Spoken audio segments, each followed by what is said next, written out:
El título de mi sermón es sencillo: Navidad. Lucas 2, versículos del 8 al 20. Dice así la palabra de Dios: había pastores en la misma región que velaban y guardaban las vigilias de la noche sobre su rebaño, y aquí se les presentó un ángel del Señor, y la gloria del Señor los rodeó de resplandor, y tuvieron gran temor. Pero el ángel les dijo: no temáis, porque aquí os doy nuevas de gran gozo que será para todo el pueblo, que os ha nacido hoy en la ciudad de David un Salvador, que es Cristo el Señor. Esto os servirá de señal: hallaréis al niño envuelto en pañales, acostado en un pesebre. Y repentinamente apareció con el ángel una multitud de las huestes celestiales que alababan a Dios y decían: gloria a Dios en las alturas y en la tierra paz, buena voluntad para con los hombres. Sucedió que cuando los ángeles se fueron de ellos al cielo, los pastores dijeron unos a otros: pasemos pues hasta Belén y veamos esto que ha sucedido y que el Señor nos ha manifestado.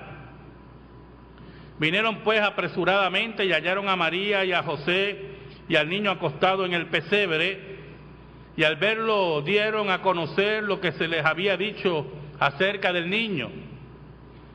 Y todos los que oyeron se maravillaron de lo que los pastores les decían, pero María guardaba todas estas cosas meditándolas en su corazón. Y volvieron los pastores glorificando y alabando a Dios por todas las cosas que habían oído y visto, como se les había dicho. Oramos. Gracias te damos, Señor, en esta hermosa tarde, día de Navidad, en el cual proclamamos tu palabra eterna que no se equivoca. Yo te pido, Señor, en el nombre de Cristo, nuestro Salvador, nuestro Rey Salvador, que nos escondas bajo la sombra de la cruz y que tú solamente seas proclamado. Llega a las necesidades de tu pueblo por tu palabra. En el nombre de Cristo oramos. Amén y amén. Navidad. Qué sencillo relato, hermano, y qué protagonistas tan oscuros, qué protagonistas tan sencillos, qué protagonistas de poco brillo. Un grupo de pastores dedicados a su tarea, una familia, una pareja escondida en un establo porque no tiene lugar el mesón, el hotel donde fueron a hospedarse, no por vacaciones, no porque sacaron 2 semanas del año para irse a un hotel y disfrutar de las maravillas de Belén, si había alguna, que lo dudo, sino obedeciendo los dictámenes del Imperio Romano, que era el que dominaba. ¡Qué relato sencillo! ¡Qué relato insípido! ¿Saben, hermanos? Cuando ocurría estos eventos allá en un pueblito de Belén, en el Oriente Medio, ya Egipto era una provincia romana. Ya la gloria de Egipto, con sus faraones y sus carros de guerra, había pasado y ya el Imperio Romano dominaba esa provincia. Japón era una isla que era gobernada por un emperador, y Roma estaba en su expansión más gloriosa, llegando a su mayor esplendor para el año 117 después de Cristo, bajo Trajano. Y mientras eso ocurría en Egipto, en Japón y en Roma, allí en Belén, en ese relato oscuro, rodeado de animales comunes, de una pareja rechazada en un hotel, visitada por simples pastores, allí estaba Dios. Allí se escribía la historia de la humanidad. No era en Egipto, no era en Japón, no era en Roma, era en Belén. Los hermanos, cuando ocurría este nacimiento, los hermanos con sus tradiciones paganas dominaban las áreas que hoy conocemos como Alemania, Austria y Dinamarca. Y eran considerados bárbaros, pero los romanos. La cultura paraca dominaba en el Perú y la cultura zapoteca y mixteca dominaban el actual México. Y levantaban grandes imperios en lo que nos conocemos hoy en América. Y allí en Belén se estaba escribiendo la historia verdadera. Allí en Belén se dictaban las pautas de toda la humanidad. ¿Y por qué?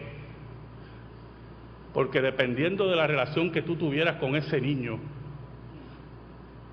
tu vida iba a ser exitosa o iba a ir al fracaso de la condenación.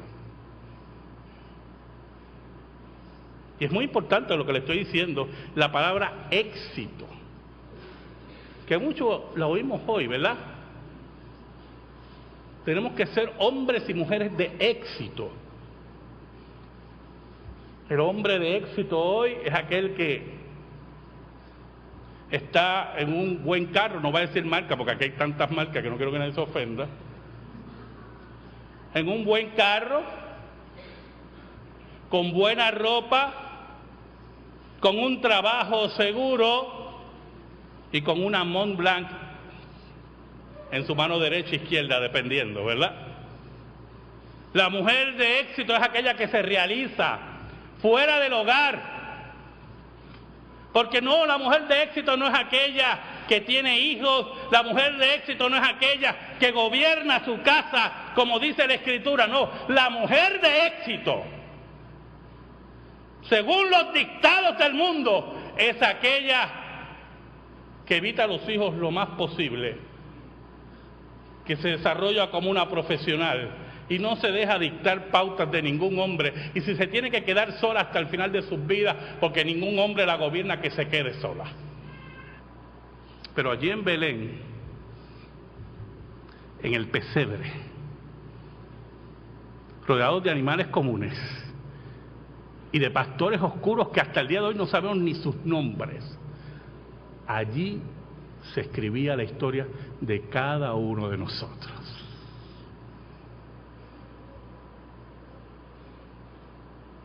Cuando Jesús nacía, los Anasazi dominaban las áreas de Colorado, Nevada, Utah y Nuevo México, como los conocemos hoy. La cultura Onocán al sur de Arizona. Augusto era el emperador de Roma. Él se vestía con todos sus linos blancos y todas sus vestimentas militares. Dominaba el mundo conocido, pero era en Belén donde estaba Dios. En aquel pesebre, allí estaba Dios. No en el palacio de Augusto, no en el palacio de las grandes culturas de Mesoamérica, era en Belén. Los chinos ya habían registrado las primeras manchas solares. Ya se inventaba el vidrio soplado en la Siria romana. Las religiones hinduistas se habían propagado hacia el Asia sudoriental a través de los vínculos, las rutas comerciales marítimas, pero era en Belén donde se dictaba el minuto de cada uno de ustedes. Allí estaba el reloj de Dios. Ya el comercio de seda estaba entre China y Roma. Se habían difundido las primeras imágenes humanas de Buda, un muerto.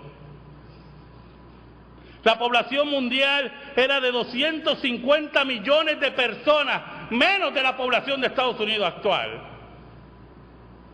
En China había 60 millones de personas, pero era en Belén, hermano.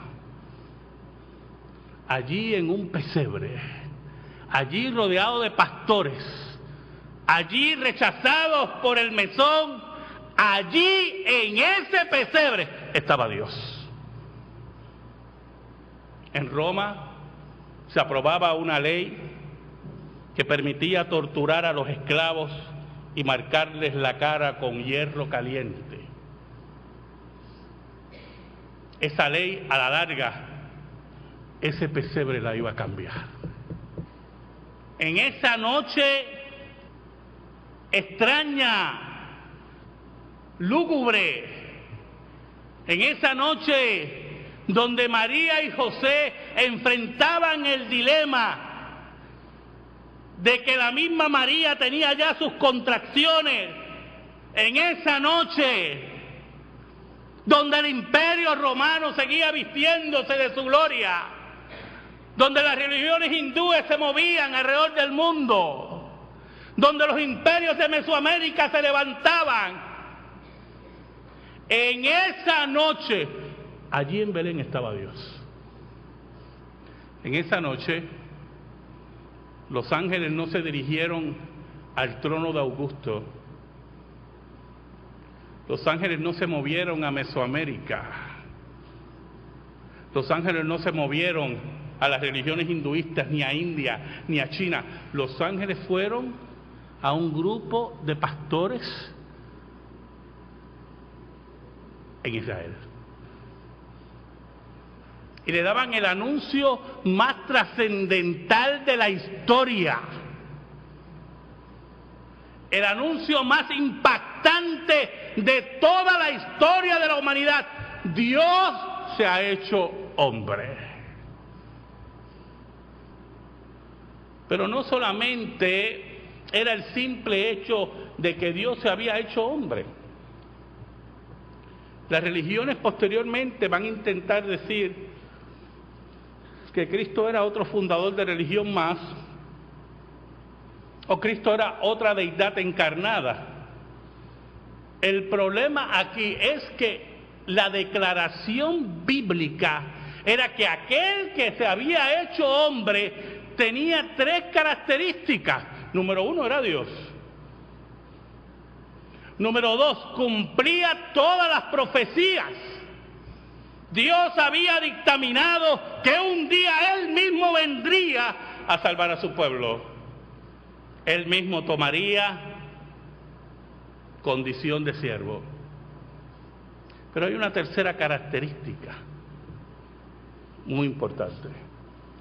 Este anuncio, esta proclamación, era para ser oído por aquellos que Dios quería que lo oyeran. Porque cuando los magos vinieron y le preguntaron a la corte de Herodes, la corte de Herodes llamó a los escribas y fariseos y ellos le dijeron, sí, van a ser en Belén, y le sacaron la escritura, y los magos se dirigieron directamente a Belén, pero usted no ve en ningún momento ningún sacerdote detrás de los magos, porque no creían a la escritura. Por eso el mensaje iba a llegar a los corazones de aquellos que Dios había determinado que lo iban a escuchar. Allí en la oscuridad de la noche, allí con pastores anónimos, allí con una pareja en dificultades de parto, allí Dios hacía presencia para cambiar no solamente la vida de los suyos, sino cada minuto de la historia de la humanidad. ¿Sabe algo, hermano? Después del nacimiento de Jesús, Egipto nunca volvió a ver su gloria. Roma siglos después tuvo que aceptar el cristianismo. Japón siguió siendo oscuro hasta la Segunda Guerra Mundial. Los hermanos aceptaron el cristianismo. Las culturas mesoamericanas fueron absorbidas por la invasión española. Los chinos vivieron periodos de paz extensos, de siglos. Por eso es que hay tantos chinos, ¿oyó? Una de las razones es esa. La región de China vivió siglos de paz. Y como no había televisión, las religiones hindúes se hundieron en diferentes castas, humillando al ser humano aún más. Buda pasó a ser lo que es hoy, un fundador de religión más. La población mundial no se triplicó, se multiplicó a cantidades que hoy sabemos. Ese oscuro pesebre, después de todo eso, se proclama hoy alrededor del mundo, en cada púlpito, en cada ciudad, en cada canal de televisión. Es la inspiración de poemas, de historias, de cuentos. No es Augusto César, no son los cánticos ya perdidos de Mesoamérica, es el pesebre oscuro de hace 2000 años. Y poco a poco la Navidad fue tomando el lugar en la cultura europea y en la cultura mundial. ¿Sabe? Y quiero que me escuche bien ahora, porque quiero que sepa en qué está enraizada esta congregación. Nosotros ahora hablamos de mucho Navidad, y yo, perdóneme, me las disfruto un montón. Que tenga los problemas que tenga, el pesebre a mí me conmueve. Dios decidió hacerse hombre por este gusano. Si eso a usted no lo conmueve, parece que no se cree gusano, se cree otra cosa. Le tengo malas noticias, usted es un gusano. Pero la Navidad no siempre fue tan popular y tan sonada. Hubo un tiempo, durante la Reforma Protestante, en que los sectores ingleses más puritanos rechazaban la fiesta por su vinculación con el catolicismo y llegaron a prohibirla en algunas iglesias protestantes, hasta que finalmente, después de la Guerra Civil Inglesa de 1647, un edicto de los gobernantes puritanos que usted veía que parecía que, ¿verdad?, estaban vivos y parece que estaban más muertos que otra cosa, prohibió tajantemente la celebración de la Navidad. Eso hizo que el pueblo se amotinara en Inglaterra. Se rebelaron contra el clero reformista, contra los puritanos, esos muchachos que no eran muy sabios, y la historia me acompaña en esto. Y como quiera siguieron los argumentos puritanos y se continuó rechazando la festividad de Navidad. Hubo un momento que el edicto fue revocado. No estoy hablando de Roma, estoy hablando de los puritanos, ¿oyó? Puritanos, que lo sepa el mundo, por eso va por internet. Pero la Navidad se convirtió en un día de descanso, que se dedicaba a algunas actividades sencillas, salió algunos símbolos de alegría, pero todo enmarcaba la tristeza de los puritanos. En la América colonial, algunos siguieron libremente las celebraciones, pero los puritanos de Nueva Inglaterra rechazaron la Navidad y su celebración fue declarada ilegal en Boston desde el 1659 al 1681.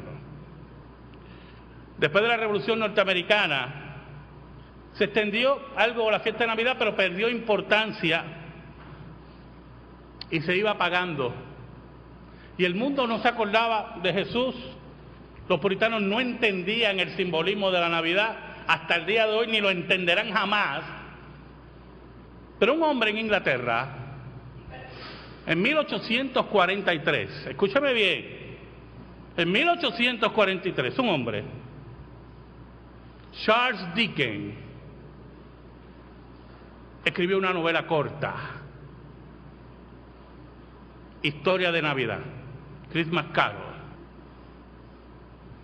En esa obra, un cristiano, Charles Dickens, toma la Navidad, escuche, La Navidad que los puritanos y ese muchacho Oliver Cromwell, bastante loquito que estaba, que habían prohibido, toma la Navidad, y basándose en la realidad denigrante de Inglaterra durante la Revolución Industrial, el maltrato de los niños y jóvenes que trabajaban y estudiaban en las condiciones más crueles de la sociedad proletariada, Charles Dickens hace una denuncia de la dureza de corazón del pueblo inglés ante la realidad del proletariado en la persona de Scrooge, tomando de ejemplo la Navidad como el día festivo en el cual no hay diferencias de estratas sociales, sino que Cristo vino para todos aquellos, sus elegidos de la pobreza, de pastores o de grandes en los tronos. Dickens abogaba por una actitud benévola y caritativa para los niños, para los jóvenes, denunciando lo que ocurría en Inglaterra por medio de su novela Historia de Navidad. Y escuche,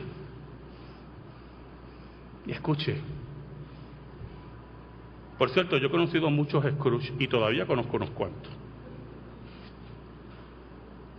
Inmediatamente después de su publicación, una novela que usted la ha visto en historias, en películas, se han hecho decenas de películas. La obra tuvo un éxito rotundo que se divulgaría no solamente en su país, sino alrededor del mundo. Charles Dickens escribió esta novela en un momento de depresión profunda, donde no encontraba a dónde asirse, hasta que descubrió el pesebre y la gran historia de Navidad. Él recibió numerosas cartas de felicitación y elogio, y con ello revivió, escuche, la Navidad en toda Inglaterra, que había estado prohibida desde los tiempos de Oliver Cromwell. A paso del tiempo, Christmas Carol se convirtió en una lectura obligatoria en cada Navidad. Y la Navidad se fue difundiendo, no solamente en Inglaterra y Estados Unidos, sino alrededor de todo el mundo. Solamente porque un creyente quiso denunciar a través de la Navidad las condiciones paupérrimas que vivía la sociedad de Inglaterra, la sociedad inglesa, el dolor que era olvidado por los grandes poderosos y por aquellos que tenían todo el dinero para cambiar esa sociedad. ¿Por qué yo celebro Navidad? ¿Por qué yo celebro Navidad? Ninguna fiesta, escuche bien lo que le voy a decir, ninguna fiesta religiosa ha cambiado sociedades. Pero no solamente por ser fiesta, sino por el contenido de la fiesta.